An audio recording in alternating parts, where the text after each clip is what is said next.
Mənə bax, yaxşı yadıma düşdü. Ağaz, o nədir qonşu etmişsən ki?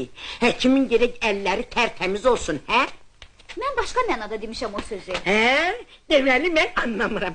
Deməli mən qanmıram. Mənim başım boşdur. Bəs onda niyə dayanmırsan? Gətirim onu.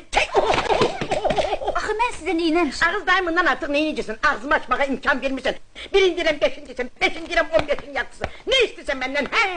Yox, bəs mən. Daha mənim sizə sözüm yox. Ağız daimından artıq nə sözün olacaq, hə? Ağız qoğum məğribi içində mən rüsvay cahan eləmişsən. Ölü yerinə gedə bilmirəm, diri yerinə gedə bilmirəm. Hamısı gəlinin qaynaya qulluq eləməyindən dəm vurur. Mən kimlə nəsliyəm, hə? Bəlkə öyle gündən keçir ki, qaynana sənə qulluq eləsin, hə? Yox, mən sənin üçün o qaynanalardan deyiləm. Gəlin mənim süpürgəmdir. Harada qoydum, orada tutturmalıdır. Gerçəkdən ana, qoy Ayaz gəlsin. Mən bu evin gəlsiyəm. Ağasıyam, xanımıyam. Mənim bir sözüm iki olmamalı. Yaxşı. Onda mən bugün bu evdən çıxıb gedərəm.